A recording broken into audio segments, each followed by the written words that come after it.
Bom dia, boa tarde, boa noite pessoal, sejam bem-vindos a mais uma aula de Geometria Algébrica da nossa série sobre o estudo que estamos fazendo sobre o espectro primo. A aula de hoje, como o título sugere, primeiro eu vou pagar uma dívida que eu contraí com vocês no início dessa sessão, que é explicar mais ou menos como que o contexto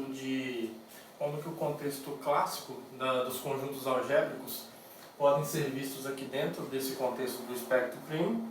E depois de fazer isso, a gente vai continuar estudando um pouco mais sobre a topologia do espectro primo no que diz respeito às condições de compacidade e aí como uma aplicação disso a gente vai descrever quando que o espectro ele tem chance de ser Hausdorff, tá? Nós vamos ver que nesse contexto vai ser bem restrita as condições para que o espectro primo seja um espaço topológico Hausdorff, para que você tenha aquelas condições de separabilidade, tá? Então, a gente vai começar então com essa proposição.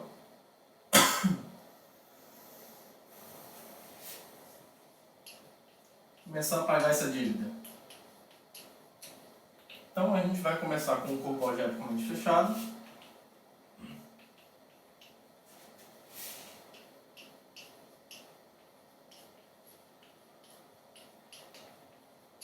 Certo?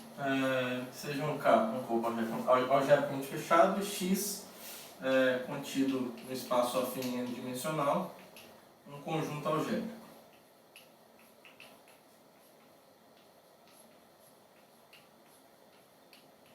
Certo?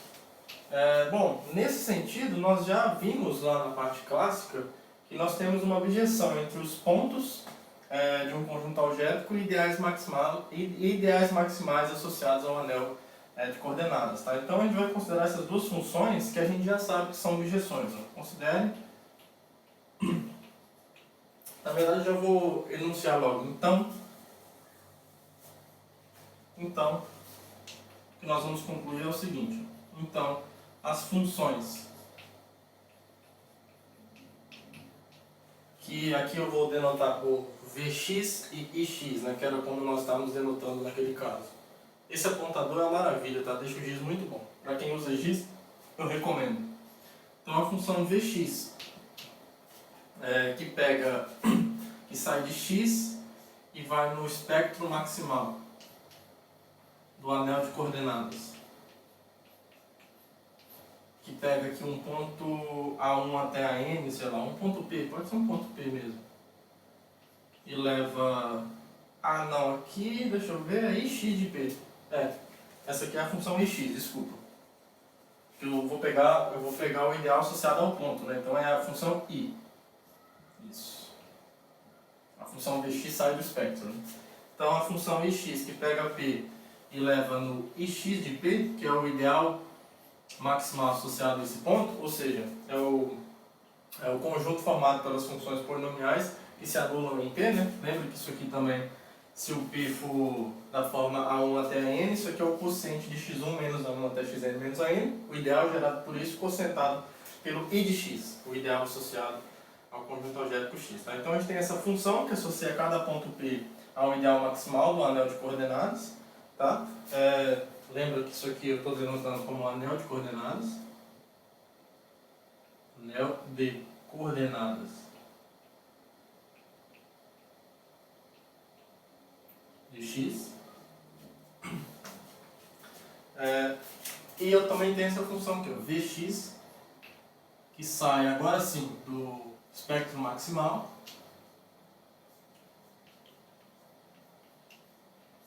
e leva em x, que faz o quê? Ele pega um ideal maximal daqui, que é de qual forma? Ó, um ideal maximal daqui, todos eles são dessa forma aqui, ó, já que o corpo é algebricamente fechado.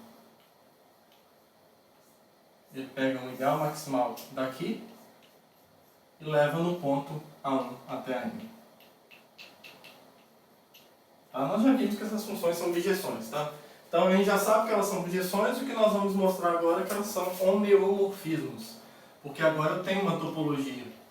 Eu já tenho uma topologia em X, que é a topologia de Zariski, e o espectro maximal, como ele é um subconjunto do espectro primo, eu posso enxergar ele como um subespaço topológico com a topologia induzida do espectro, que é a topologia desarística do anel de coordenadas. Tá? Então, com essa topologia, essas funções aqui são homeomorfismos. É lindo demais, né? Que coisa linda. Tá? E aí, como é que a gente demonstra isso?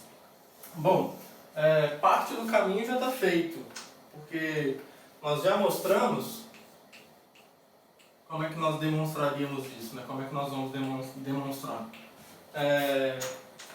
Bom, já sabemos, da parte clássica, já sabemos que Vx e Ix são bijeções e uma é inversa da outra, tá?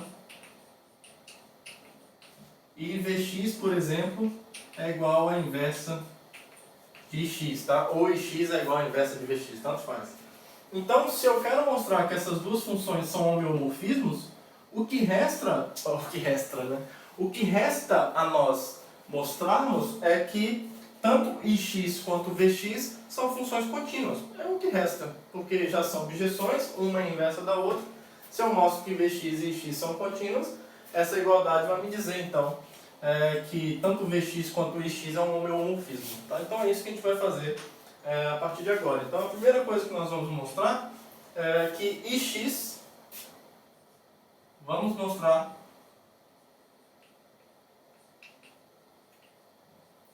que Ix é uma função contínua.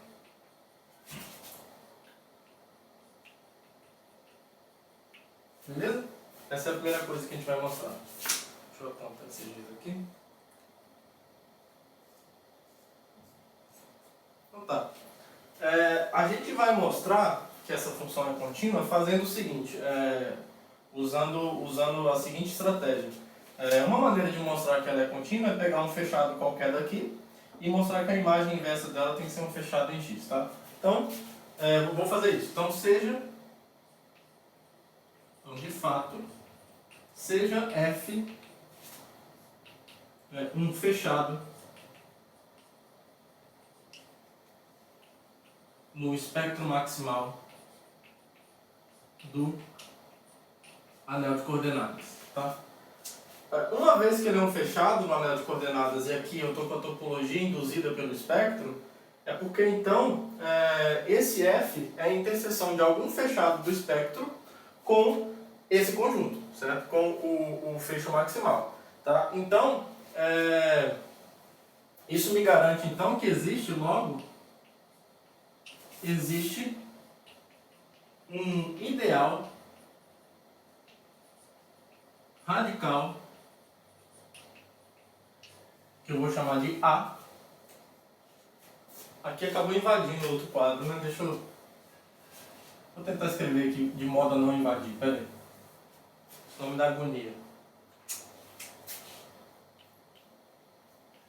A1 até a N. Agora não invadiu. Então, existe um ideal radical A de quem? Do anel de coordenadas, que é de x.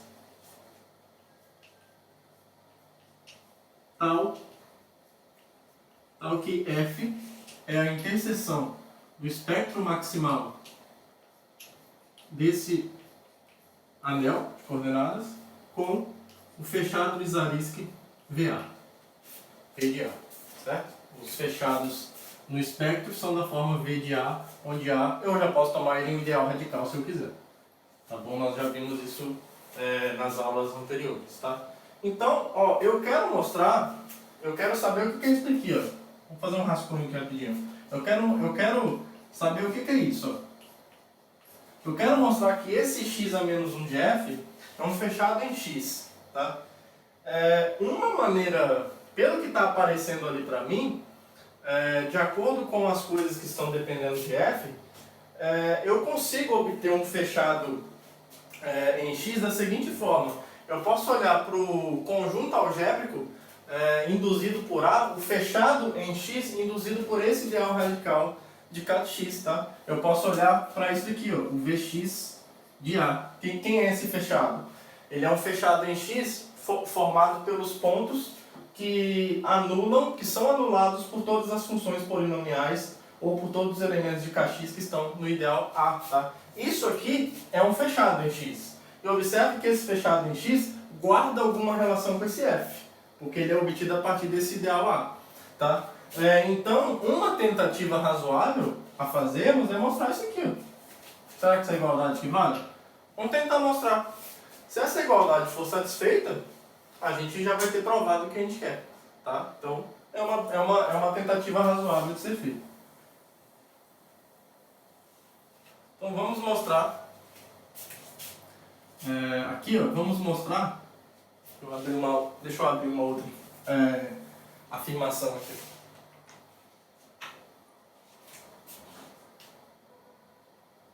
Vamos mostrar isso aqui, ó. Ix a menos 1 de f é igual a Vx do ideal A. É isso que eu quero mostrar agora. Se eu mostrar isso, essa primeira parte acabou. A gente vai ter mostrado com isso que a função ix é contínua, tá? Então, a gente pode trabalhar dessa forma. Vamos trabalhar com a primeira inclusão primeiro. Então, inclusão daqui para cá, ó. Se um ponto P, se P seja P pertencente ao Ix a menos 1 de F. Bom, então, o Ix de P pertence a F. Se o X de P pertence a F, então ele é um ideal maximal, a gente já sabia disso. E então ele também pertence a V de A. O F está contido em V de A. Isso vai implicar então que o Ix de P pertence a V de A. Certo? Aqui está esquisito isso. Não, tá certo. Tá certo. Tá esquisito não, tá certo. Tá. É porque aqui, ó, cuidado, é porque esse V aqui é da topologia de Zariski do espectro, né? Então se esse A é um ideal, então isso quer dizer o quê, ó? O Ix de P é um ideal que pertence ao V de A. Então isso implica que o A está contido no ideal Ix de P.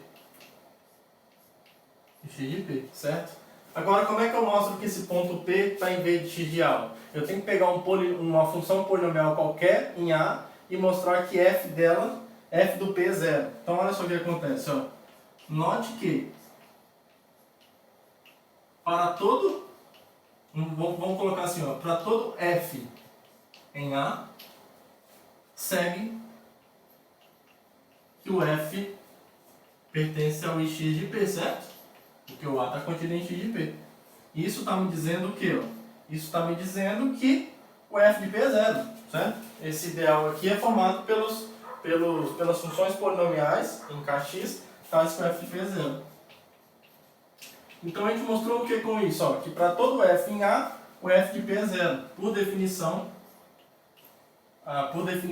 segue que o P pertence ao Vx de A. Tá? Então essa inclusão aqui está devidamente demonstrada. Beleza? Agora a gente pode tentar fazer a outra inclusão. Deixa eu ver, vou apagar esse pedacinho aqui por enquanto. Não sei se vai caber aqui, vamos ver se cabe. A outra inclusão, eu vou começar aqui porque quadro pequeno a gente tem que economizar cada espaço, né? Então, agora eu vou pegar um ponto P aqui. Se eu pegar um ponto P no Vx de A, então o que acontece? Ó, por definição, f de P, acho que daria até para fazer uma sequência de equivalências, mas tudo bem. F de P igual a zero para todo f pertencente a A, certo? Essa é a definição. Agora, isso daqui implica o quê?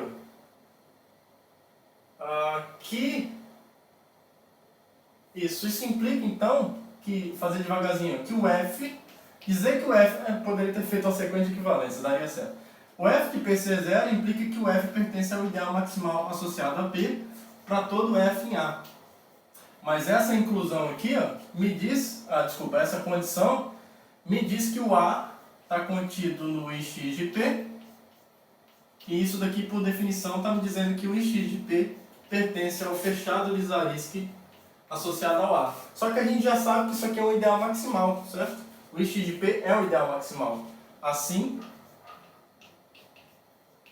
o ix de P, como ele é um ideal maximal, ele pertence ao V de A e pertence ao espectro maximal, então ele pertence a F, o que implica então que o P pertence ao ix a menos 1 de F. Beleza? Então, essa inclusão fechou, e aí a gente conseguiu fechar a afirmação que ix é contínua, tá? Porque agora isso aqui está estabelecido como demonstrado.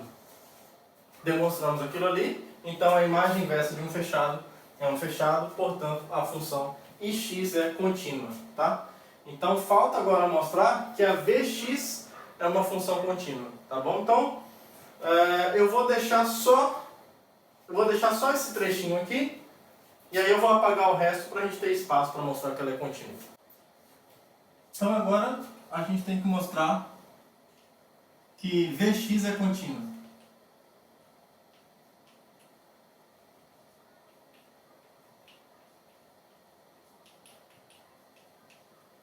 Certo? Então agora o que a gente tem que fazer? Vamos pegar um fechado em X.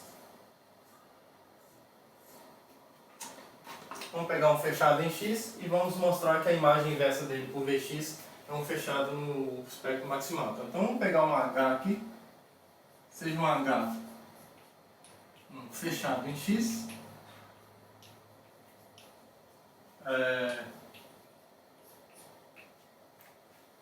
Beleza. Bom, se ele é um fechado em X, é porque os fechados de X são da forma Vx de A para algum ideal radical A do anel de coordenadas, tá? Então existe um ideal que eu já posso tomar radical, um ideal radical de Kx, vou chamar de A, de Kx, tal que o H, que é o fechado que eu estou tomando, é Vx de A. Tá? E aí é aquele negócio. Eu quero encontrar um fechado aqui, ó. Bom, se isso aqui é um ideal radical do Kx, se eu pegar o V de A, que é na topologia de Zariski desse anel, isso me dá um fechado no espectro do anel de coordenadas. E aí, se eu intersectar isso com o espectro maximal, isso me dá um fechado no espectro maximal. Tá? E aí, uma boa estratégia pode ser tentar demonstrar isso aqui, ó.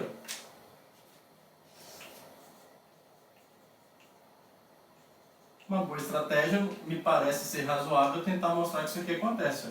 Que a imagem inversa por Vx do H é o espectro maximal de Kx intersectado com esse fechado de Zariski do espectro primo. Tá bom? Essa me parece ser uma estratégia razoável para nós adotarmos, tá? E a gente pode tentar provar isso então. Vamos provar a primeira inclusão. Você tem que ter malícia, né? Então, assim, você tem um ideal radical de Kx, você quer mostrar que a imagem inversa dele é um fechado no espectro maximal. Os fechados do espectro maximal tem que ser intersectado com alguém que é fechado no espectro primo, tá? Bom, você tem um ideal radical do anel que você está olhando para o fechado de Zariski associado. Então, uma primeira tentativa é bem razoável que passe por isso daqui. Tá? Poderia não ser? Poderia. Mas nesse caso eu acho que vai dar certo. Vamos ver se vai dar. Então, tá. Então vamos pegar um elemento aqui e vou mostrar que ele está aqui primeiro. Então, vou pegar um M, um Vx a menos 1 de H. Tá? Então, se a gente escrever... Bom, a primeira coisa que a gente sabe é que o M pode ser escrito assim. Ó. Se ele é um ideal... A primeira coisa que eu sei é que ele é um ideal maximal de Kx. Tá? Então, como o corpo é algebricamente fechado, o teorema do zero de Hilbert clássico lá me dá que todos os ideais maximais aqui são dessa forma x1 menos a1. Deixa eu apontar isso aqui um pouquinho. Desculpa, pessoal, o giz quebrou dentro do apontador aqui. Xn menos an quocientado um V de x, onde esse ponto A1 até a N está em x, certo? Está nesse conjunto algébrico x. Existe um ponto em x de modo que isso aí acontece. Um único ponto, na verdade. Beleza. Aí, quem é o Vx de M? O Vx de M é esse ponto, né? A gente quer mostrar que esse ponto está no V de A. Tá? É só isso que resta mostrar, porque o M com certeza está no espectro maximal, tá? Porque eu já estou puxando pela imagem inversa dessa função. Tá? Então a imagem inversa dessa função, por definição, é um subconjunto aqui. Na verdade, é todo, né, o espectro maximal, porque essa função Vx é uma objeção. Então a imagem inversa coincide com a imagem direta da função inversa, que é uma objeção, portanto é o codomínio todo, que é o domínio da função original, né? Enfim, é uma bagunça total, mas está tudo certinho. Então o que eu preciso mostrar só, deixa eu só escrever, já temos que Vx de M, aliás, desculpa, já temos que o M pertence ao espectro maximal, tá? Não tem o que fazer. Agora basta mostrar que o M está no V de A. Então, para mostrar que o M está no V de A, vamos lá, eu tenho que mostrar que o A está contido em M, certo? Eu tenho que mostrar que o A está contido em M. Bom, eu sei que esse ponto aqui está em H, certo? Aí aqui que vai começar a jogada. Ó. Eu sei que o V, vamos ver aqui, o M pertence a Vx a menos 1 de H, então o Vx de M pertence a H, o que implica que quem é o Vx de M é o A1 até a N, isso aqui pertence ao H, que é o Vx de A, o que está me dizendo que o F de A1 até a N é igual a zero para todo F pertencente a A. Bom, com isso, a gente estamos vendo então como M é o ideal maximal dado por todas as funções polinomiais que anulam o ponto A1 até a N. Isso aqui está me dizendo então que o F pertence ao M para todo para todo F pertencente a A, certo? Porque esse ideal M, esse ideal maximal do Kx é justamente formado por todas as funções polinomiais que formam o anel de coordenadas que anulam o ponto A1 até a N, tá? Então o M é isso. Então isso aqui está me dizendo, né? Isso aqui é o Ix do A1 até a N, né? Isso. Então isso aqui está me dizendo que o A está contido em M e, portanto, por definição, o M, como ele é um ideal primo, que é maximal, está em V de A, tá? Então o N está aqui, o M está aqui e, portanto, o M está onde que eu quero mostrar? Está nessa interseção, né? Então o M está na interseção do espectro de K de X com o V de A. Que é V de A, né? Não sei se está dando para ver direitinho. Agora outra inclusão. Então a primeira inclusão foi. Então agora a gente vai pegar um ponto qualquer aqui e mostrar que ele tem que estar aqui, né? Um ideal qualquer ali, né? Então, seja M nessa interseção agora.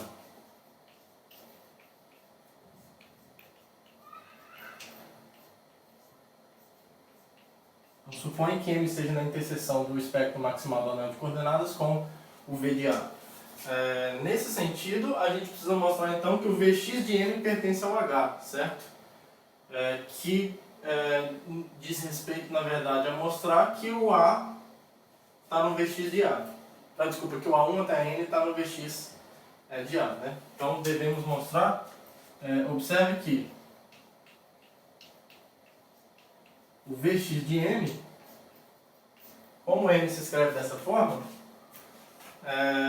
eu vou pegar o M se escrevendo da mesma forma, tá? Como N é o ideal maximal de Kx, existe A1 até a N, no x tal que o m se escreve assim, tá? O m, eu vou usar essa mesma notação para o m nesse caso aqui também. E aí, nesse caso, vx de m é igual a 1 até a m. Tá? A gente tem que mostrar que isso daqui pertence ao h. Porque se estiver no h, o m está em v de x a menos 1 de h. Agora, dizer que isso pertence ao h é dizer que todas as funções polinomiais que estão em A anulam aquele ponto até A1 até a n. Tá? Então, olha só, como o m, a gente tem que o m está nessa interseção, então a gente sabe também que o m está em V de A. Né? Então, isso aqui acontece. Então, como o m está no V de A, então, por definição da topologia de Zariski do espectro, isso quer dizer que o A está contido em M, certo? Ou seja, o A está contido nesse ideal, tá? E aí, o que vai acontecer? Ó? Como isso aqui acontece, se eu pegar um F qualquer,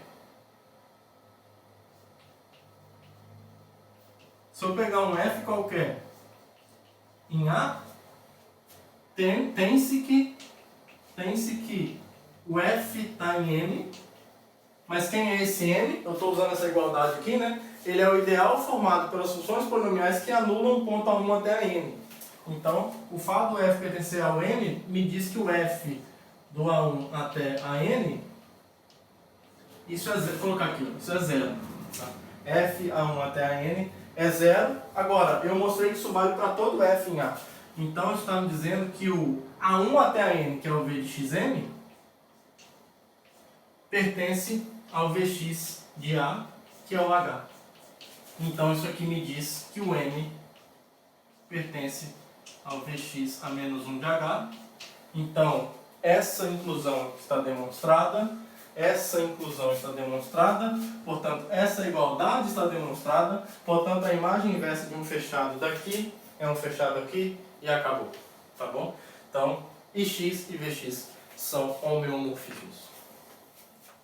E como um corolário dessa proposição, a gente pode então, se quisermos, a última proposição nos diz que, entre aspas, podemos confundir pontos de conjuntos algébricos com ideais maximais do seu anel de coordenadas. E no próximo corolário nós vamos mostrar também que nós podemos confundir, no bom sentido da palavra, um morfismo polinomial entre dois conjuntos algébricos com o mapa de espectro associados entre os seus anéis de coordenadas restrito ao espectro maximal. Tá? Bem bonito esse resultado. Então, a gente aqui precisa de ter um corpo algebricamente fechado, porque é fundamental o teorema do zero de Hilbert para que as funções da proposição anterior fossem homeomorfismos.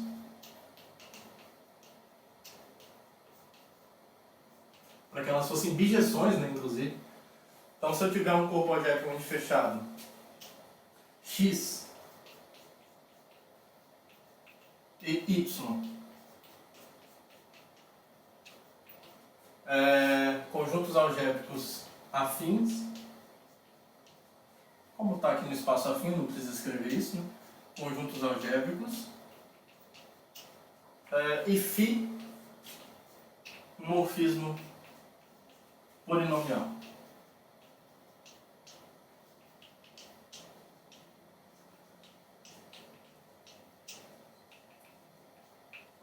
Então lembra que cada morfismo polinomial induz, né, vou escrever aqui depois a gente apaga, um homomorfismo entre as álgebras k de y, k de x, que pega uma função polinomial aqui, que sai de y, e joga na função polinomial g bola φ.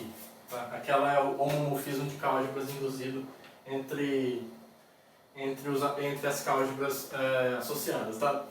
Isso aqui lembra que o anel de coordenadas pode ser visto como um funtor, né? Um funtor compra variante. Então, no item A, nós vamos mostrar primeiro.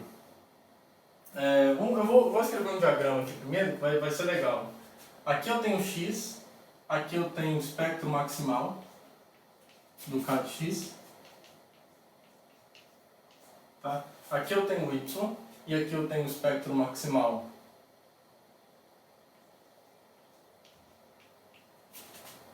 do k de y. Na proposição anterior, a gente viu que aqui eu tinha um homeomorfismo, que nós chamamos de IX, certo? Aqui a gente tem um homeomorfismo IY, né, que pega um ponto e leva no seu ideal maximal associado a esse ponto. E aqui eu tenho uma função φ. E aqui eu tenho uma função φ. Aqui a gente sabe que isso é um homeomorfismo, e aqui também é um homeomorfismo, né? Então é um isomorfismo na categoria dos espaços topológicos. Tá? O que nós queremos encontrar é algum morfismo aqui, ó, que faz esse diagrama comutar, tá bom? Associado ao φ. Observe que, como isso aqui é um morfismo de K-álgebras, então em particular é um morfismo de anéis, eu posso olhar para o spec desse morfismo, que vai fazer o quê? Que vai sair do espectro desse K de x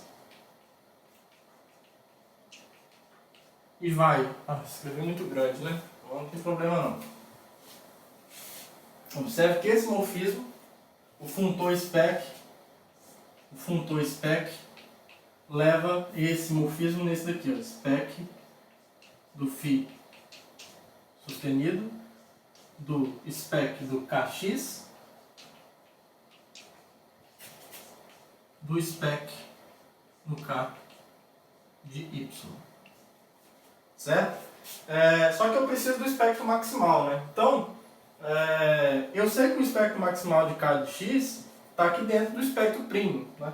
A minha dúvida é se eu aplicar o mapa de espectros morfismo de espectros do induzido de φ, se isso cai no espectro maximal do KY, do K de Y, tá? Então é isso que a gente vai provar no item A. Porque se a gente conseguir provar isso no item A, aí basta a gente definir essa função aqui, ó, o mapa de spec induzido por φ sustenido, que é a restrição desse aos espectros maximais.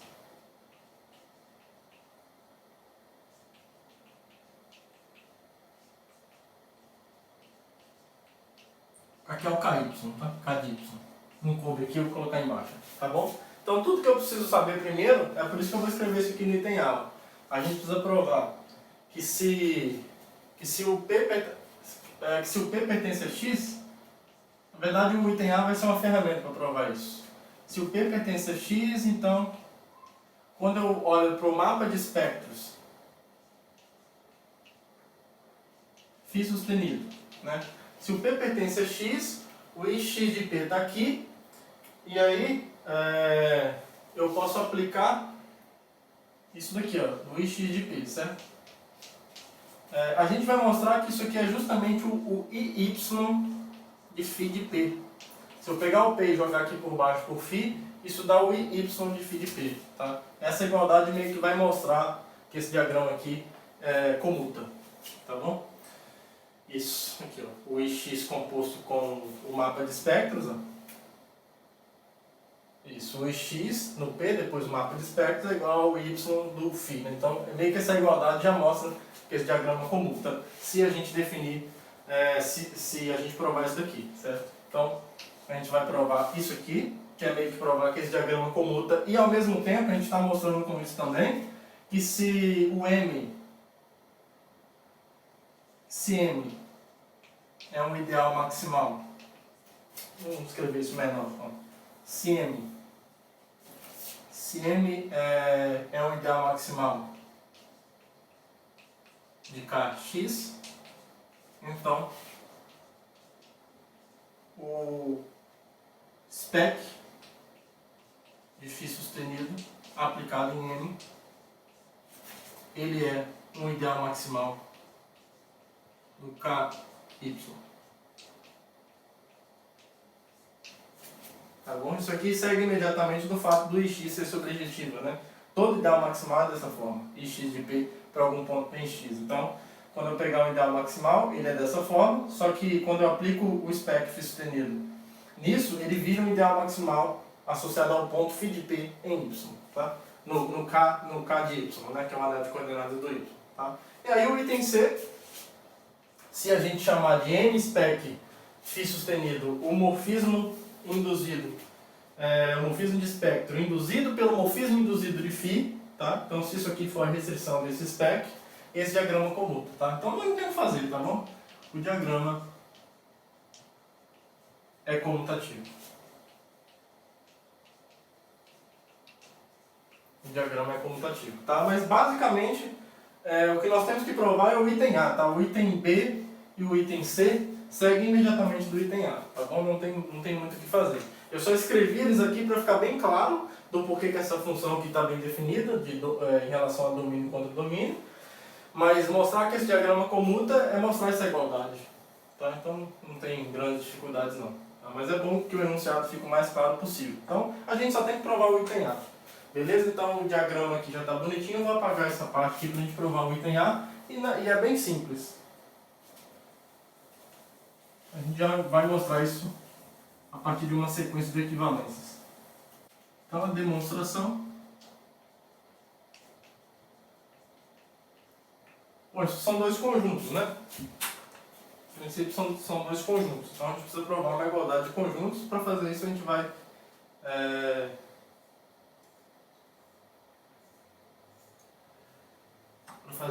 vai estabelecer aqui uma sequência de equivalências.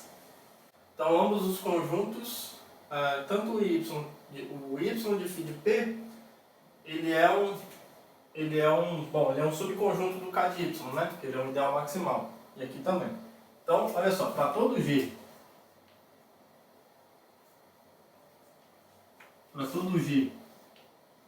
nesse anel de coordenadas de y, que é onde essas coisas aqui estão vivendo, temos. O que significa dizer que o G pertence ao espectro φ sustenido de Ix de P? Bom, essa função aqui é isso daqui, ó. Isso aqui aplicado nisso é o φ sustenido, então isso aqui está dizendo que o G pertence ao φ sustenido a menos 1, né, que é isso que o morfismo de espectro faz, desse ideal aqui, de x de p. Certo? Então é isso. Agora, vamos com calma. Então, isso aqui é equivalente a dizer, então, que se eu aplicar φ sustenido em G, isso pertence ao Ix de P. Certo? Ou seja, quem é φ sustenido de G? G bola φ. Certo? Agora, isso aqui está me dizendo o quê? Ó? Que G bola φ em P, G bola φ em P é zero. Certo? Agora, isso aqui está me dizendo que o G do φ de P é zero. Agora, o G é alguém que está no anel de coordenadas que anula o ponto φ de P. Isso aqui é equivalente a dizer que o G está no ideal associado a esse ponto. Aqui é Y porque o ponto φ de P pertence a Y, tá? Então acabou. Então esse cara é igual a esse. Beleza? Isso aí fecha a demonstração. Como eu disse para vocês, o item B e o item C seguem imediatamente do item A. Tá bom, pessoal? Então, dívida paga. É assim que nós enxergamos o contexto clássico aqui dentro. Tá? Os pontos dos conjuntos algébricos podem ser vistos como os ideais maximais do seu anel de coordenadas, e morfismos polinomiais, que são os morfismos na categoria dos conjuntos algébricos, podem ser vistos dentro dessa categoria dos espectros como sendo, eu posso olhar para eles como o morfismo. Eu olho para o morfismo induzido nos anéis de coordenadas, que é o morfismo de Cauchy, aí pego o morfismo de espectros induzido, e aí eu restringo aos ideais maximais que correspondem aos pontos de x e y, tá? Então eu posso considerar o φ como sendo identificado como esse morfismo aqui, tá bom? Então é assim que a gente enxerga essa categoria dos conjuntos algébricos aqui na categoria dos espectros, por assim dizer, a princípio. Tá bom, pessoal? Então é isso. Agora a gente vai voltar a falar mais do espectro no sentido um pouco mais amplo, mais geral, como a gente já vinha falando antes, depois que eu paguei minha dívida com vocês, beleza? Bom, o próximo objetivo nosso agora é mostrar que, independente de qualquer anel, independente de qual propriedade você tenha sobre o anel, o espectro primo desse anel sempre é quase compacto, tá? Se você souber previamente que esse anel é noetheriano, nós vimos que quando o anel é noetheriano, o espectro é um espaço topológico noetheriano. E aí nós já vimos lá atrás que todo espaço topológico noetheriano é quase compacto, né? Toda cobertura aberta admite uma subcobertura finita, tá bom? Então isso seria como um corolário, pelo menos para todo anel noetheriano, o espectro já é quase compacto. Só que a gente consegue demonstrar isso independente dessa hipótese, tá? A gente não precisa da hipótese de R ser noetheriano para o espectro primo do anel ser quase compacto. A gente consegue apresentar uma demonstração independente dessa condição sobre o anel. Só que antes de apresentar essa demonstração, a gente vai provar um lema que vai ajudar a gente a limpar um pouquinho a demonstração, que não é difícil desse fato, tá? E esse lema diz o seguinte, ó. Vamos pegar um anel R, seja R um anel, e eu vou fazer o seguinte, ó. Como eu não tenho o recurso aqui da letra gótica, igual a gente tem no LaTeX, eu vou denotar por F rosa, assim, ó, F, o ideal, ou um ideal de R, e aí eu vou apresentar alguns geradores para ele, tá? Um ideal de R, digamos que ele é gerado por uma coleção assim, ó, gerado por F alfa, que é o subconjunto de R, tá?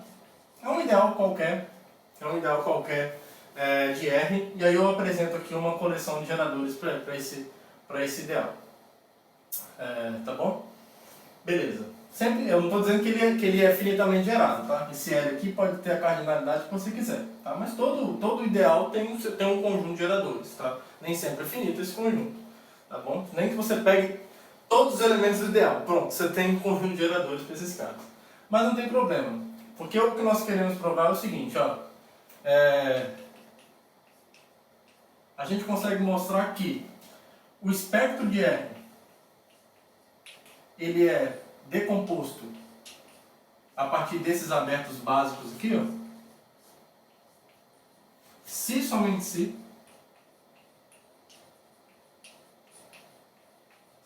se a unidade desse anel não pertence, ou pertence, isso melhor dizendo, pertence a F, ao ideal gerado por esses F's aí, tá bom? Então essa é uma condição para que o ideal seja o anel todo. É o espectro ser decomposto a partir desses geradores, dos abertos básicos induzidos por esses geradores, tá? E aí como é que a gente prova esse resultado? Bom, vamos provar a ida primeiro. Vamos provar a ida primeiro, né? Então, a hipótese que temos é que eu tenho essa igualdade, tá? E aqui a gente vai mostrar que quando isso acontece, esse cara pertence a F. A unidade, né, pertence a F. Então, na ida, a gente supõe por absurdo que não pertença. Supõe por absurdo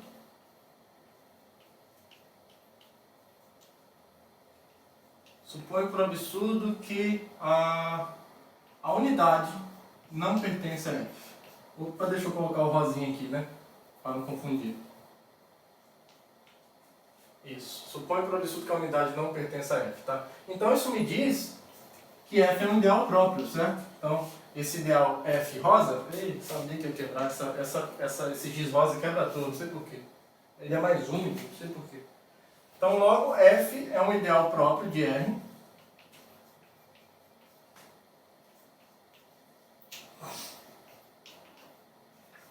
F é um ideal próprio de R e, portanto, existe um ideal maximal. Existe um M ideal maximal de R, certo? Tal que esse ideal F está contido em M. Certo? Todo ideal próprio de um anel está contido no ideal maximal, tá?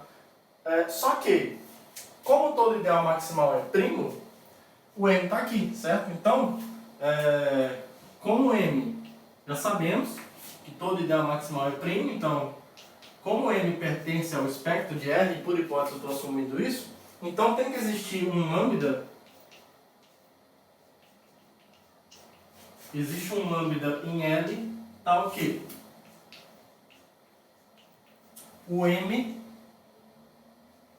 pertence a esse aberto básico aqui, ó, do F lambda, tá?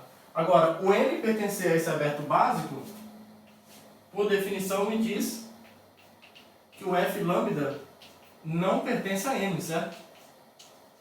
O aberto básico associado a um elemento de R é composto por ideais primos que não contêm esse elemento. Então, por um lado, isso aqui acontece. Agora, por outro lado, a gente sabe que o F está contido em M, tá? Então, se o F está contido em M, todos os seus geradores estão contidos em M, tá? Por outro lado, como o F está contido em M, e mais, como o F está contido em M, e o F lambda pertence ao F rosa, então esse cara está aqui, esse está contido aqui, então o F lambda pertence a M, e isso é uma contradição. Porque isso aqui não acontece, tá?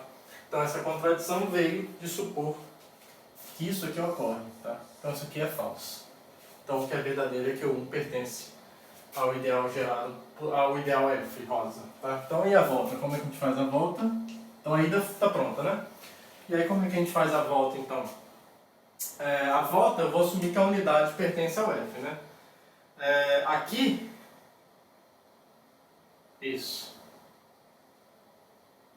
Aqui eu já tenho uma inclusão, né? A inclusão, na ordem que está ali, ó, a inclusão. Vou pegar um outro giz aqui, ó. A inclusão rosa, aqui, ó, rosa lilás, sei lá, é óbvia. É óbvio. Certo? Porque, bom, cada aberto básico está contido no espectro. Basta agora eu pegar um ideal primo qualquer e mostrar que ele está em algum desses caras aqui, tá? Então seja P um ideal primo qualquer no espectro de R. Ó, se o F alfa pertence a P para todo alfa em L, então, ó, se cada gerador desse ideal rosa F está em L, tá em P, se F alfa pertence a P para todo alfa em L, então o ideal gerado por esses caras está em P, certo? Então o F estaria contido em P. Tá? Só que o F, nesse caso, como ele contém um 1, o F é o anel todo. Tá? E assim, isso implicaria que a unidade, como a unidade está em F, a unidade pertenceria a P. E a unidade pertencer a P implica que P é um anel todo, o que contraria o fato do R ser um ideal primo, tá? Isso aqui é um absurdo, então. Isso aqui é um absurdo, tá? Então, a conclusão é que existe um F lambda, então F lambda não pertence a P para algum lambda em L, o que implica, então, que o P está no aberto básico associado a esse F lambda, tá? E aí fecha a demonstração porque pegamos um P qualquer e mostramos que ele está em algum desses conjuntos, tá? Então ele está na união. Se ele está em algum deles, ele está na união. E aí agora a gente consegue provar então que o espectro é quase compacto. É um resultado simples, fácil, mas que é um critério bonitinho para saber quanto que o espectro se decompõe a partir de abertos básicos, tá? É um critério que pode ser útil em outros momentos. E agora ele vai ser útil para mostrar que o espectro sempre é quase compacto, independente da natureza desse anel. Então, proposição. Deixa eu apontar aqui.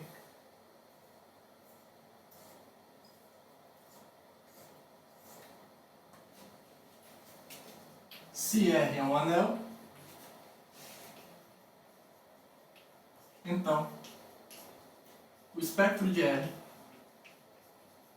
é quase compacto.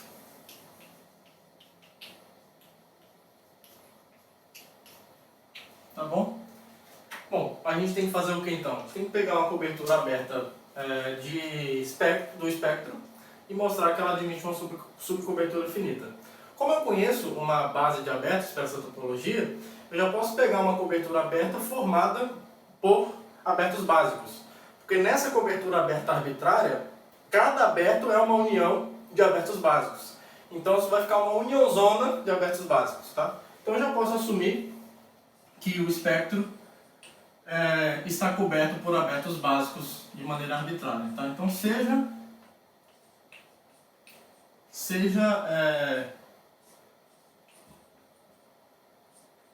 spec de F alfa, um alfa em L, uma cobertura aberta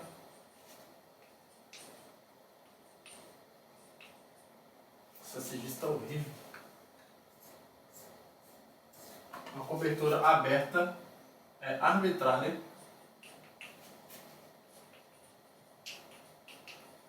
do espectro tomada por abertos básicos.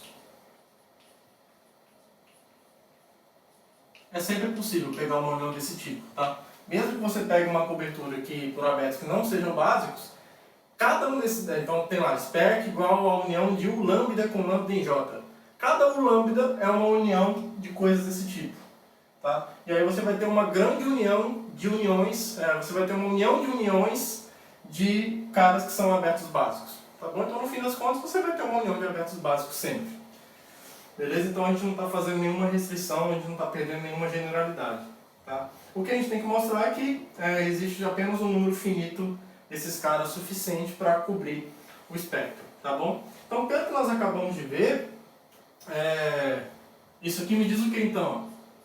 Por definição de cobertura aberta, isso está dizendo que o espectro de R é igual à união de todos esses caras. Certo? E aí, se eu pegar o ideal gerado por esses caras, isso está me dizendo então que, pelo lema anterior,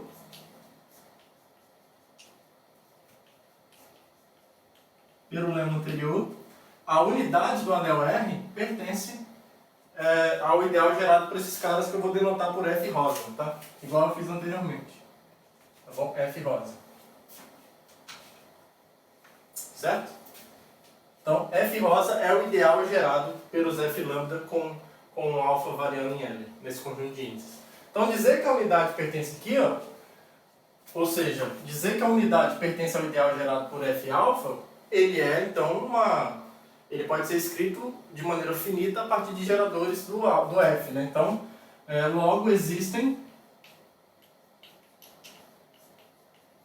sei lá, alfa 1 até alfa n índices e A1 até AN em R, tais que o 1 do anel R é a soma ou a combinação de F alfa 1 até AN F alfa N. Ou seja, isso está me dizendo então que o 1 está no ideal gerado por esses F alfas aqui, ó. Certo?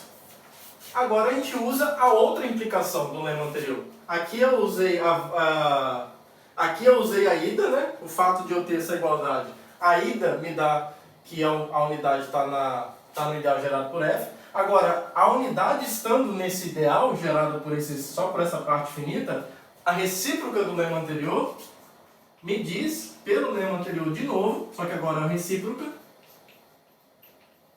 concluímos, olha que coisa linda, concluímos que o espectro de R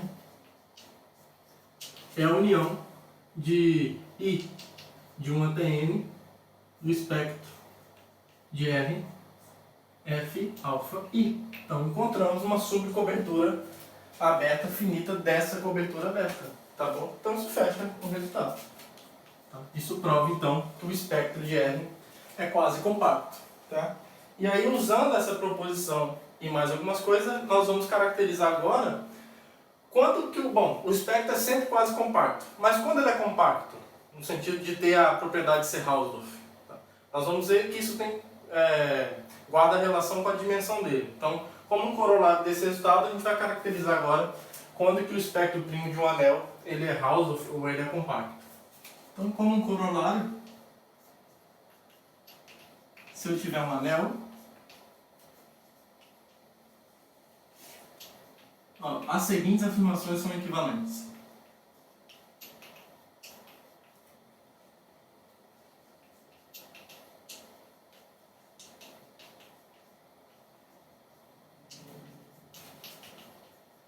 As seguintes afirmações são equivalentes. Afirmação A.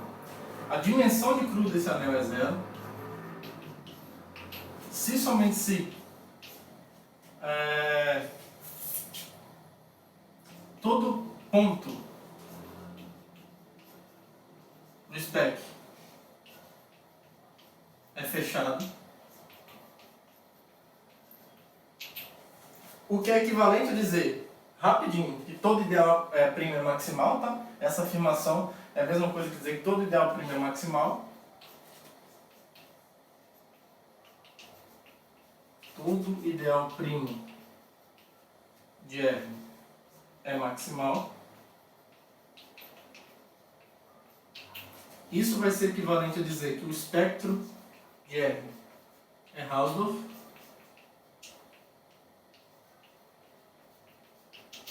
Isso vai ser equivalente a dizer que o espectro de R é compacto.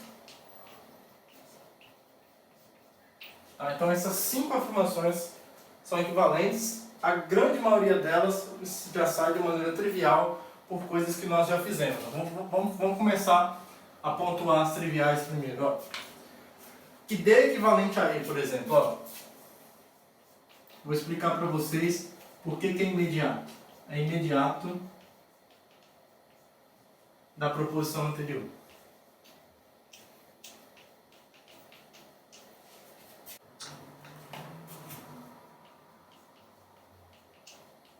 Por quê? Ó? O que o E implica em D? Bom, a gente eu uso a linguagem que compacto, que significa quase compacto, e Hausdorff. Então, todo compacto é Hausdorff, segundo essa linguagem, essa convenção que eu adoto. Tá?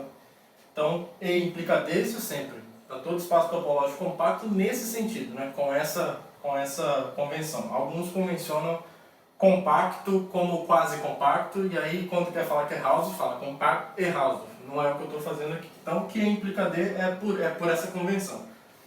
Por que o D implica o E? Ó, a gente sabe que, dependente de qualquer condição, o espectro é quase compacto. Se eu assumo que ele é Hausdorff, por definição ele é compacto. Tá? Então, por isso que o D implica o E imediato da proposição anterior, porque a gente já sabe que, dependente de qualquer hipótese sobre R, o espectro ele é quase compacto. Então, aqui está ótimo. Tá beleza. Como eu disse para vocês, o B é equivalente ao C, também é imediato. Por quê? Ó?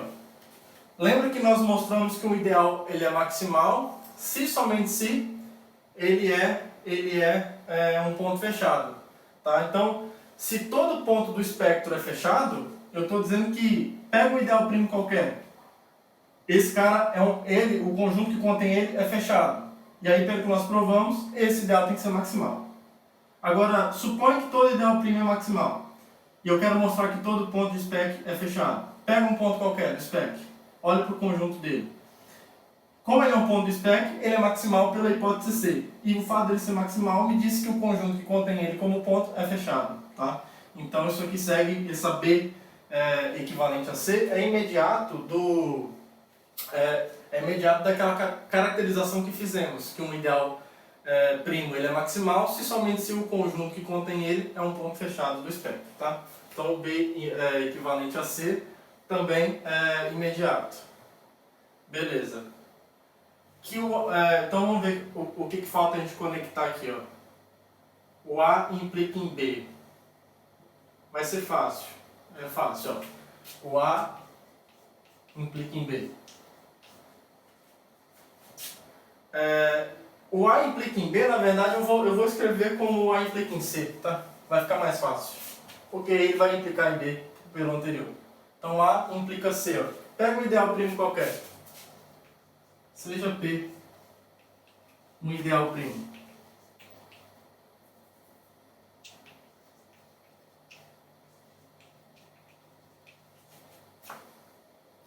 Tá perdendo a ponta muito rápido hoje. Seja P um ideal primo de R. Tá? Bom, como ele é um ideal primo, ele é um ideal próprio, então ele está contido em algum ideal maximal, né? Então existe um ideal maximal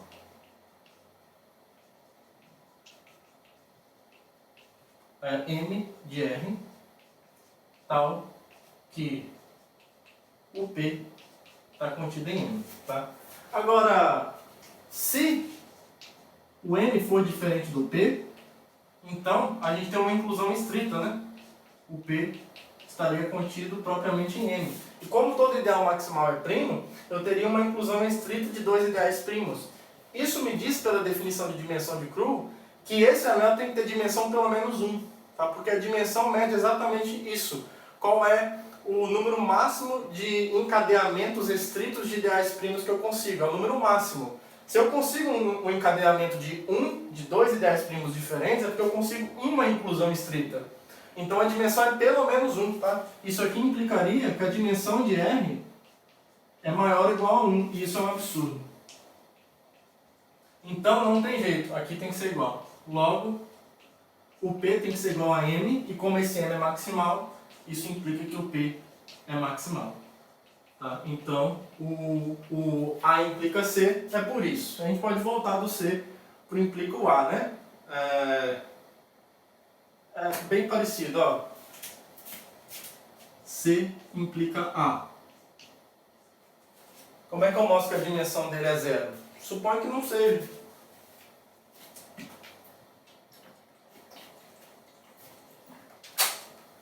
Suponho que não seja 0. Se a dimensão de R é estritamente maior que 0, então existem dois ideais primos diferentes. Existem P1 e P2 no spec com o P1 contido propriamente em P2.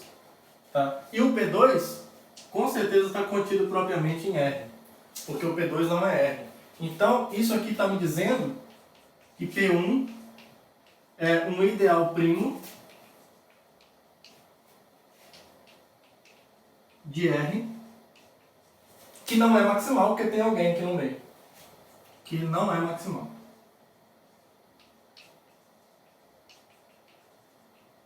Isso aqui é uma contradição.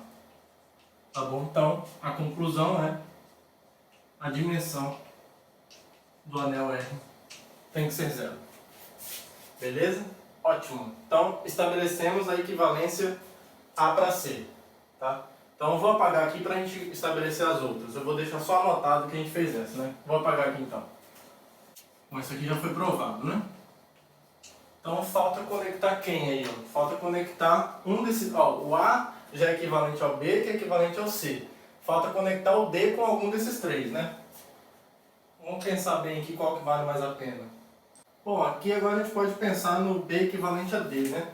Ó, o D implica B com certeza, tá? Para qualquer espaço topológico Hausdorff tem a propriedade de que todo ponto é fechado, né? Então essa implicação vale para todo espaço topológico Hausdorff. Bom pessoal, eu dei uma apagada aqui para dar uma organizada melhor. Aqui é só para relembrar o que a gente já fez, tá? Já mostramos que A é equivalente a C, que B é equivalente a C. Então já esse ciclo aqui fechou, né? A é equivalente a B, equivalente a C. Mostramos que D é equivalente a E e que D implica B, né? Então para fechar o ciclo aqui de equivalência só falta mostrar que o B implica D, tá? E como é que nós vamos mostrar isso? Bom, a gente sabe que todo ponto do spec é fechado, a gente quer mostrar que o spec de R é Hausdorff, tá? Aqui a gente vai usar algumas coisinhas legais e não são tão, talvez, vistas num primeiro curso de álgebra computativa, mas vocês vão precisar acreditar em mim em algumas coisas, tá? Primeira coisa que a gente já sabe, olha só, a gente vai reduzir o problema para provar que o espectro de um outro anel, que é o meu morfo ao espectro de R, é Hausdorff. Se eu considerar a redução do anel R,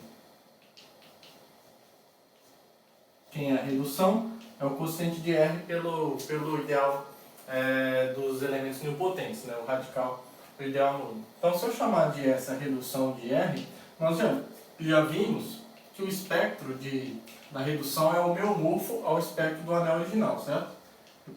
Já vimos que o spec de S é o meu morfo ao espectro de R. Tá bom? Beleza.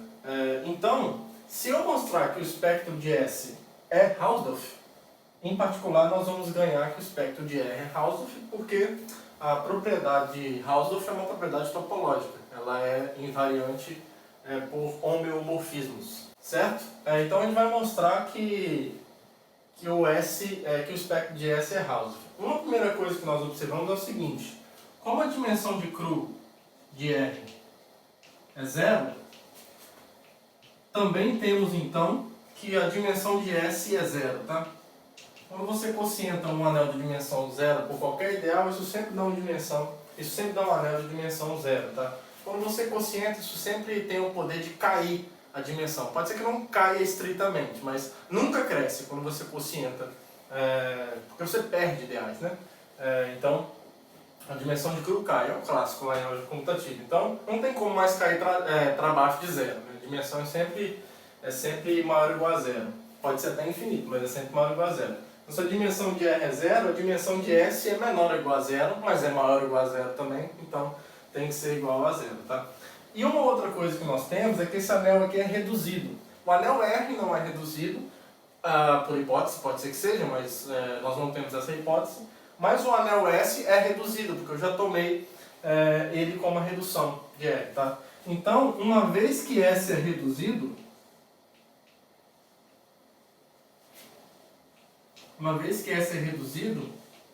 então, talvez vocês nunca ouviram falar, mas quando o anel ele é reduzido e ele tem dimensão zero, ele é um anel de von Neumann regular.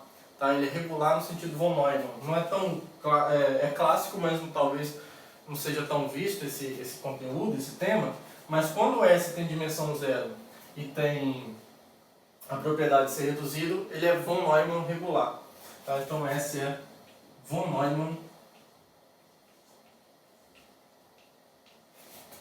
Eu nunca lembro se Neumann tem dois N's ou não. Se é um N só. Vou botar dois. Regular.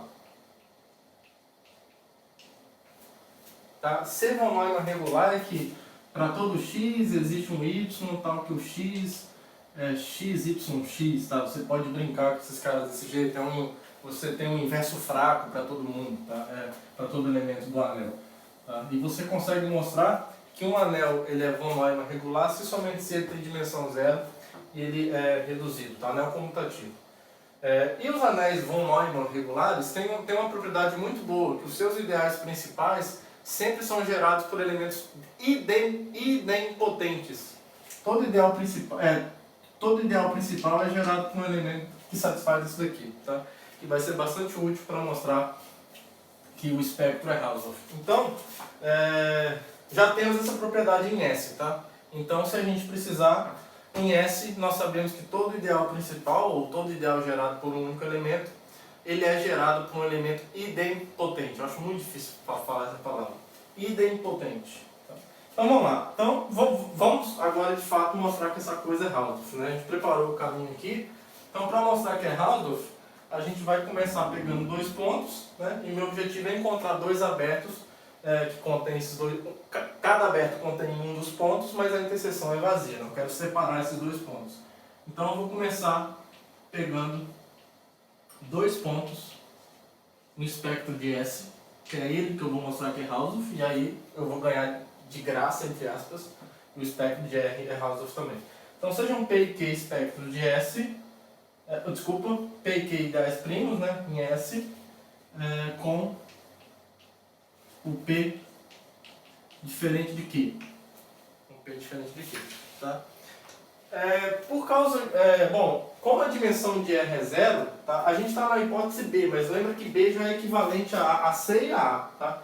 Então eu estou assumindo B, mas eu poderia assumir A também, não tem problema, tá?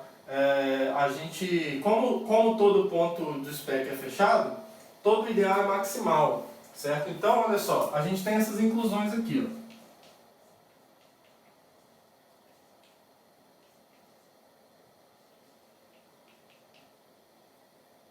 Isso aqui a gente tem, certo?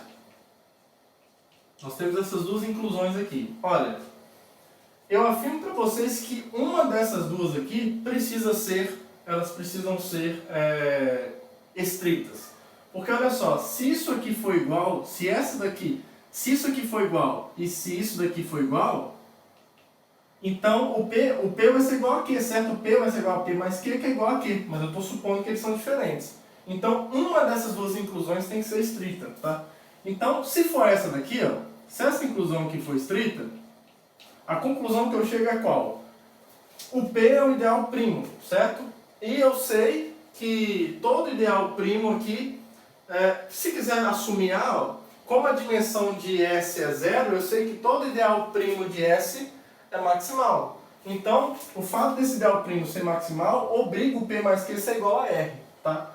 Na outra possibilidade ocorre a mesma conclusão. Se aqui que eu tiver a diferença, como o Q é maximal, como o Q é primo, então ele é maximal porque a dimensão é zero, então isso implica que esse ideal tem que ser o anel todo também. Então, independente de qual das duas desigualdades estritas ocorrem, a soma dos dois ideais tem que ser R, tá bom? Então, como a dimensão de S é zero, então eu já vou colocar assim, ó.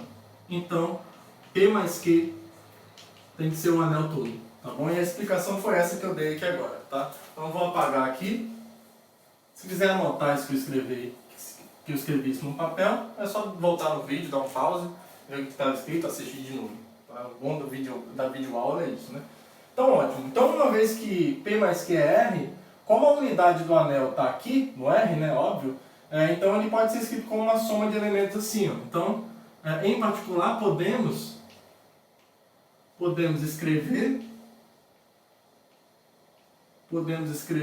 1 da forma F mais G com o F pertencente a P e o G pertencente a Q. Certo? E agora a gente vai usar que esse anel S é de von Neumann. Tá? Por quê? Ó, eu vou olhar para o ideal gerado por F. Então, como S ele é von Neumann regular, isso aqui é um canhão, tá, que eu estou usando na álgebra computativa. Isso não é tão, vou dizer que é o fim do mundo para provar, mas assim, é digno de sentar a bunda na cadeira e estudar essas coisas, tá? Isso não é, esse então ali está carregando tem muita informação ali, tá? Por isso que se você tiver a oportunidade de estudar álgebra computativa ou junto ou antes de geometria algébrica, é o ideal. Então, como S é de von Neumann regular, então o ideal gerado por F, ou melhor dizendo, existe um elemento que eu vou chamar de E em R, idempotente, tal que o ideal gerado por F em R é igual ao ideal gerado por E, por esse elemento idempotente, tá? E aí a gente já tira algumas conclusões. Por exemplo, ó, logo, o que a gente consegue verificar de cara? Como o E está no ideal gerado por F e então o E está em P, então ó, 1 menos E não pode pertencer a P. Tá? Por quê? Ó? Como o E é um múltiplo de F, então o E pertence a P. Se o 1 menos E pertencer a P, o 1 vai estar em P. Quando você somar 1 menos E mais E vai dar 1. Então o 1 estaria em P, só que isso contradiria o fato de P ser primo. Tá? Ele seria o ideal todo, então não seria primo. Então por isso que o 1 menos E não pertence a P. Tá? E uma outra coisa que ocorre também é que o E não pertence ao Q. Por que o E não pertence ao Q? Ó? Porque o F não pertence ao Q. Tá? O F, se o F pertencesse ao Q, ó, se o F pertencesse ao Q, como o G está em Q também, o F mais G, que é 1, estaria em Q, e Q é primo. Isso não pode acontecer, tá? Então o F não está em Q. Agora, se o E tivesse em Q, o F estaria em Q. Porque o F é um múltiplo de E também, já que o ideal gerado por F é igual ao ideal gerado por E. Então a gente tem essas duas coisas aqui. O que implica nisso daqui, ó, que o P está nesse aberto aqui, associado ao elemento 1 menos E. O Q está nesse aberto aqui, associado ao elemento E, certo? Ó, isso aqui é um aberto do espectro de S, né? Aqui é o S, desculpa, gente. A gente está trabalhando em S, né? Aqui é S, tá? Desculpa. Onde tiver R aqui é S nessa parte. Aqui é S também. É o costume, né? Vamos ver, vamos procurar os R's aqui. Acho que agora não tem R mais não. Isso. Aqui é o espectro de S, 1 menos E. Aqui é o espectro de S, E, certo? Então, o P está nesse aberto básico do espectro do anel S, que é a redução de R. O Q está nesse aberto. E olha só o que dá a interseção desses caras. Agora E que é a conjunção, não o elemento. A interseção do espectro de S, o aberto, né, associado a 1 menos E, com o espectro do S associado ao elemento E, lembra que nós provamos quando nós falamos dos abertos básicos, que a interseção de abertos básicos sempre é um aberto básico associado ao produto dos dois elementos que eu estou intersectando. Então isso aqui nós vimos que é o aberto básico associado ao produto de 1 menos E vezes E. Certo? Só que olha só o que acontece. Ó. Isso aqui é o espectro, é o aberto básico associado então a quem? Ó? A E menos E ao quadrado. Só que esse E aqui é idempotente. Ó. Idempotente. Aqui, ó.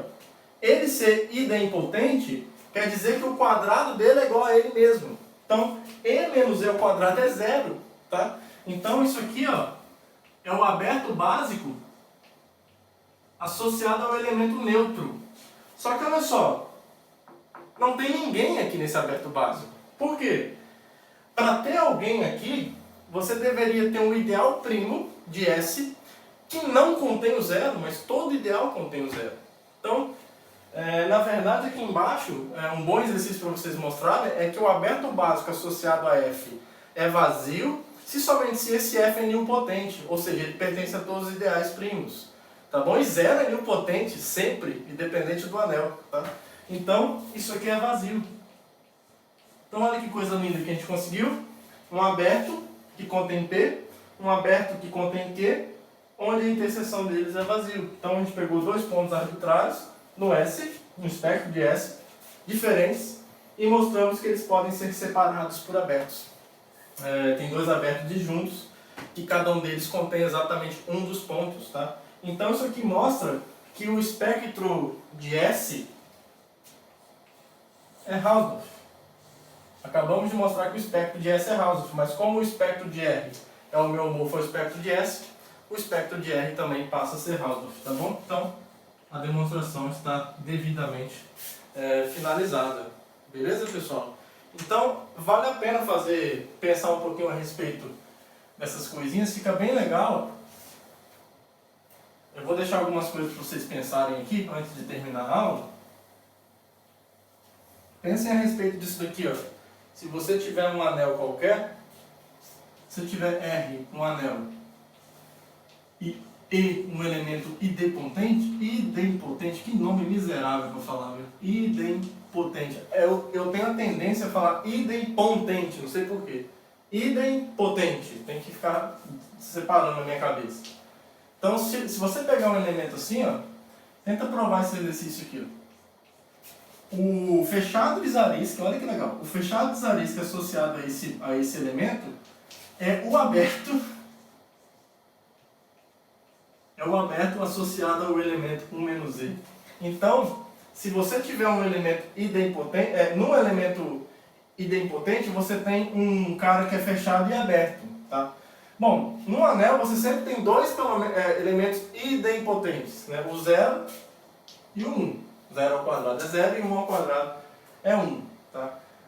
O legal é que se existir, o que nós poderíamos concluir se existir um E em R diferente de 0 e diferente de 1,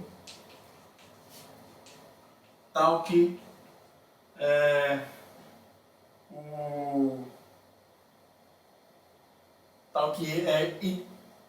idempotente.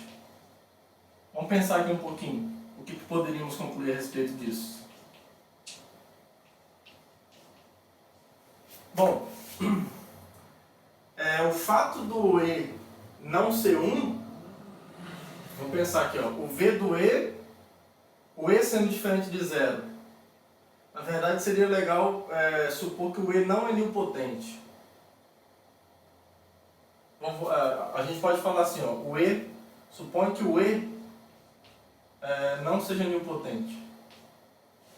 Certo? Mas o fato é que é a mesma coisa, né? Porque como ele é idempotente, as potências dele são todas iguais. Então, ser diferente de 0, beleza, pessoal. Ó, ser diferente de 0, como ele é idempotente, já me diz que todas as potências dele são diferentes de 0, certo? Porque todas as potências dele são iguais ao próprio E. Se E é igual a E ao quadrado igual a E ao cubo e por aí vai, né? Então, ele não é nilpotente, certo? E ele sendo... Bom, então o fato dele ser não nilpotente, esse fechado de Zariski aqui, ó, esse fechado de Zariski, vamos pensar aqui, ó, o V do E são os caras que contêm P, né? Ele não é o espectro todo, certo? Ele não é o espectro todo. Se para o E está contido em P para todo o P no spec, isso aqui implicaria que o E estaria em todos os specs, né? Em todos os ideais primos, então ele seria nilpotente, mas é um absurdo. Então, a conclusão é que isso daqui não está contido propriamente, ou seja, é um fechado próprio do espectro, né? Então isso é uma coisa que você já pode concluir. Ótimo. Ótimo. E o que é que nós poderíamos falar ele pode ser vazio? Vamos ver se ele pode ser vazio. Para ele ser vazio, para o V do E ser vazio, isso daqui deveria ser vazio, né? Então, para isso aqui ser vazio, o 1 menos E teria que ser nilpotente. 1 menos E teria que ser nilpotente. Será que o 1 menos E também ele é idempotente? Então, quando faço as continhas, vamos ver. 1 menos E ao quadrado, ele é 1 menos E menos E, né? Que é menos 2E, né? Mas esse 2 aí é o 2 do anel. Isso. Mais E ao quadrado. Ele é idempotente também. Idempotente. Então, porque isso aqui é 0, então ele ao quadrado é igual a 1 menos E. Então esse cara também não é nilpotente, tá? O 1 menos E. Porque se eu estou assumindo que o E é diferente de 1, o 1 menos E é diferente de 0, certo? 1 menos E é diferente de 0. Então ele também não pode ser nilpotente, porque ele também é idempotente. E ele não sendo nilpotente, esse camarada aqui não pode ser vazio, tá? E isso aqui também é diferente de vazio. Então olha só o que você pode concluir, ó. Se um anel R admitir o elemento idempotente diferente de 0, diferente de 1, que são os idempotentes que sempre existem, então você pode afirmar que o espectro desse anel é desconexo. Porque olha só, você vai ter um aberto e um fechado dentro do espectro que não é o vazio e que também não é o espaço todo, tá? Lembra que um espaço topológico é conexo se, somente se, os únicos abertos e fechados ao mesmo tempo, né? Em inglês o pessoal chama de clumping, né? Os clumping subsets, são só o vazio e o espaço todo. Então, olha só, se eu pego um elemento idempotente, que não é zero e nenhum, eu tenho um cara que é fechado, e ele também é aberto, porque ele é igual a isso daqui, e ele não é o espectro e não é o vazio. Tá? Então, um corolário disso é que a existência de um elemento idempotente me diz que, diferente do zero, diferente do 1, né, eu diria para vocês, a existência de um elemento idempotente não trivial implica que o spec de R é desconexo, tá bom? Já que eu teria alguém que é um fechado e um aberto ao mesmo tempo, que não são o vazio e o espaço todo. Então, um corolário se o espectro de R for conexo, olha que legal, se o espectro de R for conexo, então o anel R não admite elementos não triviais que sejam idempotentes. Tá? Se o espectro de R é conexo, é a contrapositiva. Então, o 0 e o 1 são os únicos elementos idempotentes desse anel. Então, olha que legal, uma propriedade topológica do espectro, a conexidade, está relacionada com a idempotência, por exemplo. Tá? Tenta pensar na volta desse resultado. Será que se 0 e 1 forem os únicos elementos idempotentes, então dá para concluir que o espectro é conexo? Vou deixar para vocês pensarem nisso, tá bom? E aí eu vou fechar a aula de hoje com uma curiosidade que nos levará lá para a álgebra linear, para a análise funcional. Tem a ver com eu não vou fazer uma EDP aqui, tá? Pelo amor de Deus, não vou cometer essa loucura. Porém, para quem já estudou análise funcional, álgebra linear mesmo, a galera da EDP usa muito essa terminologia do espectro para falar de autovalores, né? Por exemplo, o nome do teorema espectral, lá em álgebra linear, ele é devido ao fato de você encontrar uma base formada por autovetores, né, que é ortogonal, ortonormal, né, melhor dizendo, ortogonal em particular. E em muitos contextos, quando você tem um operador linear, mesmo entre espaço de dimensão finita ou infinita, em geral você chama o espectro desse operador, em análise funcional ou mesmo em álgebra linear, o espectro é meio que o conjunto dos autovalores. Tá? E o interessante é que nesse contexto em que nós estamos aqui agora, a gente consegue, sob algumas condições legais, relacionar essas duas coisas que aparentemente estão tão distantes. Poxa, análise funcional, equações diferenciais parciais com autovalores, autovetores, e isso daqui que a gente está fazendo, o que tem a ver o espectro primo com o espectro de um operador linear? Pois é, o legal, a curiosidade é que essas coisas estão relacionadas. E eu vou fechar a aula de hoje com o próximo exemplo, apresentando essa curiosidade para vocês. Tá? Eu vou apagar o quadro todo aqui então. Lembra de pensar nisso aqui que eu falei com vocês. Tá? Qualquer coisa, manda lá nos comentários alguma ideia. Se vocês não conseguirem fazer isso aqui, me manda que eu tento fazer, gravo um vídeo extra, enfim. Dou um jeito para vocês. Então o exemplo é esse daqui, pessoal. Vamos supor, vou pegar um gizinho aqui. Eu vou pegar um corpo algebricamente fechado, porque a gente vai precisar de algumas coisinhas que dizem respeito a isso. Tá? Então suponha que K é um corpo algebricamente fechado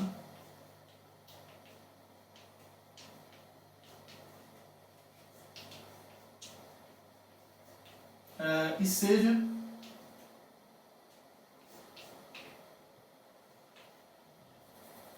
T é um operador linear.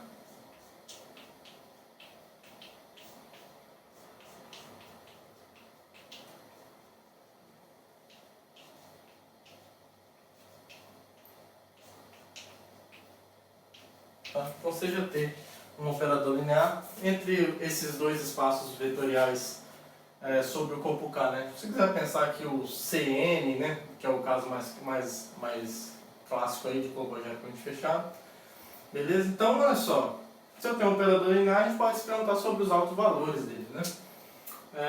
Bom, é clássico a gente chamar isso daqui, ó.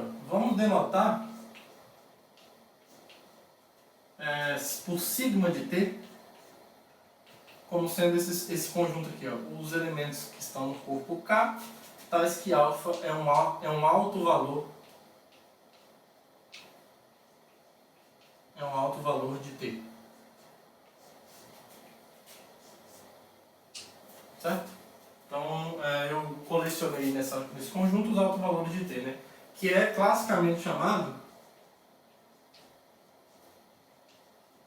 também chamado de espectro de T.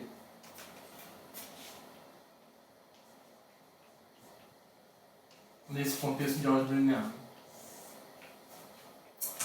Ótimo. Só que observe o seguinte, lembra, claro, quando você estudou álgebra linear, se eu fui seu professor, sinto muito por isso, dependendo de quem está assistindo, você viu que uma maneira clássica de encontrar os autovalores, né, porque, poxa, para você encontrar autovalor, você tem que encontrar um cara, um vetor, tal, que T de V, um múltiplo de V por esse número, né?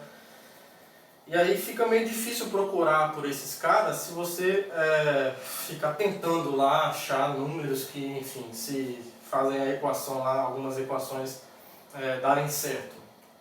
E aí, usando algumas propriedades, é bem legal a gente observar que, na verdade, a gente consegue filtrar bem a nossa busca pelos autovalores, fazendo o quê? Olhando para um polinômio bem especial, que é proveniente do operador dado, ou de uma matriz associada a esse operador com uma base fixada. E aí, as raízes desse polinômio te dão exatamente todos os autovalores desse operador linear, certo? Eventualmente pode não ter, porque, como qualquer polinômio, em geral, um polinômio em geral pode não ter raiz. Não é que ele não tem, né? Pode não ter raízes. Aqui, quando a gente diz que o corpo é algebricamente fechado, a gente já elimina esse problema. Tá? Então lembra o seguinte, ó, que se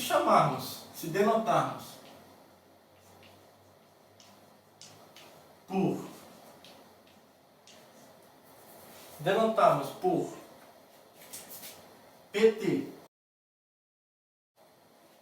o polinômio característico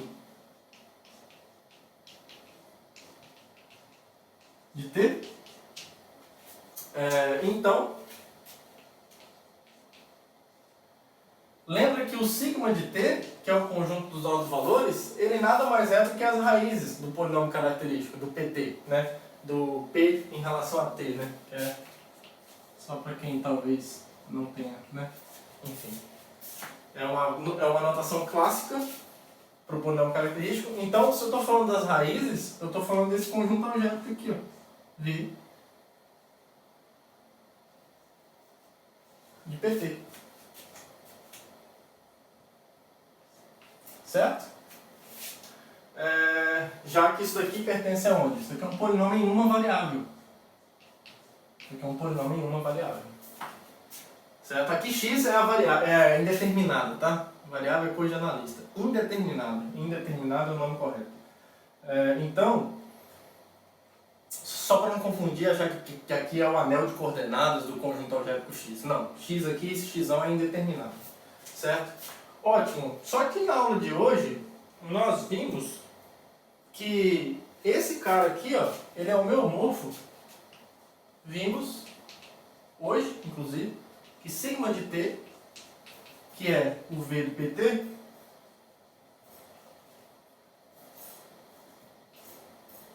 ele é o meu homófo a quem? Ao espectro maximal,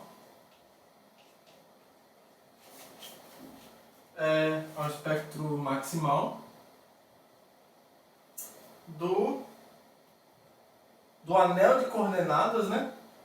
Do anel de coordenadas associado a esse conjunto algébrico, certo? Que então vai ser o quê? Vamos pensar aqui. Vai ser o Kx, que é um anel de polinômios em uma indeterminada, sobre o ideal gerado por esse polinômio, certo?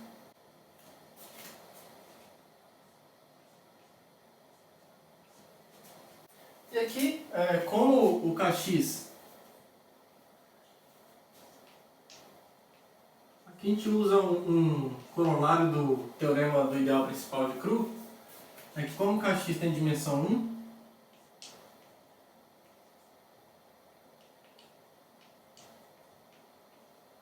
e é um domínio, então a gente está livre aqui de divisores de zero, então quando a dimensão desse quociente aqui, ó, de Kx pelo ideal gerado por Pt. Pessoal, tem um detalhe aqui, é que aqui, ó, aqui é o radical desse ideal, né? Eu não sei porque eu coloquei Pt aqui, né? O forma policentro tem que continuar do jeito que estava, né? Aqui é o radical desse ideal a princípio, porque aqui embaixo, lembra que aparece, aqui é o ideal gerado pelo... aqui é o ideal gerado. O ideal gerado por Pt. Observe o seguinte, porque o anel de coordenadas é o anel de polinômios quocientado pelo ideal associado ao V do Pt, né? Então, pelo teorema do zero de Hill, convergentemente fechado, né? Aqui entra o radical do cara, tá? A princípio a gente precisa disso. Beleza, então aqui só trocar aqui. Agora sim. Mas não tem problema. Não tem problema porque esse cara aqui vai ter dimensão zero. Cai em uma unidade a dimensão disso daqui porque esse ideal aqui embaixo não é o ideal trivial. Tá bom? E aí ele tendo a dimensão zero, todo ideal primo é maximal. Então o spec desse anel Kx quocientado pelo radical do Pt, do polinômio característico, né? Isso aqui é igual ao espectro maximal desse cara, porque ele é um anel de dimensão zero. Então, a conclusão que a gente chega é que o espectro no sentido da álgebra linear, o espectro no sentido da álgebra linear, ele é homeomorfo ao espectro disso daqui, certo? Então, essa coisa aqui é homeomorfo a essa coisa aqui, tá bom? Então, o espectro no sentido da álgebra linear é homeomorfo ao espectro primo de uma coisa associada a esse operador linear, que é justamente quem? O polinômio característico dele, tá bom? Então, uma curiosidade bem interessante que conecta essas duas coisas que aparentemente estão tão distantes, né? Beleza. Então, acho que por hoje tá bom, tá? Foi uma diversão estar aqui com vocês, como sempre. Espero que vocês tenham gostado do que fizemos hoje, muitas curiosidades. Pensem naquele exercício que eu deixei para vocês, qualquer coisa entra em contato. E um bom dia, boa tarde, boa noite, um abraço e até a próxima aula. Tchau, tchau.